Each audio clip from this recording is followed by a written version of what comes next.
கர்த்தரின் சத்தம். கர்த்தருடைய நாமம் உயர்த்தப்படுவதாக. கிறிஸ்துவுக்குள் அன்பானவர்களே, இந்த நாளிலும் கர்த்தரின் சத்தம் என்கிற ஒரு செய்தியை நாம் கேட்போம். யோவான் எழுதின சுவிசேஷம் 8வது அதிகாரம் 26ஆம் வசனம் சொல்லுகிறது பாருங்கள். உங்களை குறித்து பேசவும் நியாயம் தீர்க்கவும் எனக்கு அநேக காரியங்கள் உண்டு. என்னை அனுப்பினவர் சத்தியமுள்ளவர்.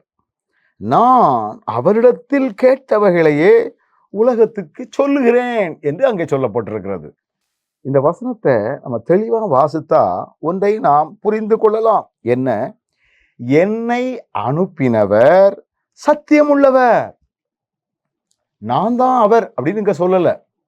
பிதாவாகிய தேவன் குமாரனாகிய கிறிஸ்துவை நமக்காக அனுப்பினார். நான் இந்த உலகத்திற்கு வருவதற்கு காரணமே பிதாவாகிய தேவன். அவர் தான் என்னை அனுப்பினாரு. இப்படி அனுப்பினவர் என்ன சொல்லுகிறார்? நான் என் பிதாவினிடத்துல என்ன கேட்கிறேனோ அதைத்தான் நான் உலகத்துல சொல்றேன். நானாக சுயமாக எதையும் செய்வதில்லை. இது நமக்கு நல்ல ஒரு பாடம்.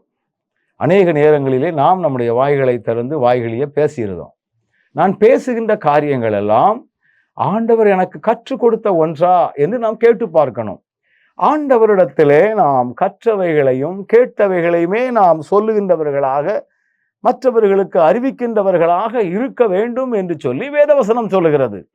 நம்முடைய வாழ்க்கையில ஆண்டவரிடத்துல கேட்ட காரியங்கள், ஆண்டவரிடத்துல கற்றுக்கொண்ட காரியங்கள், இவைகளை நாம் தெரிந்து கொண்டு இவைகளையே நாம் கூறுகின்ற மக்களாக நாம் இருக்க வேண்டும்.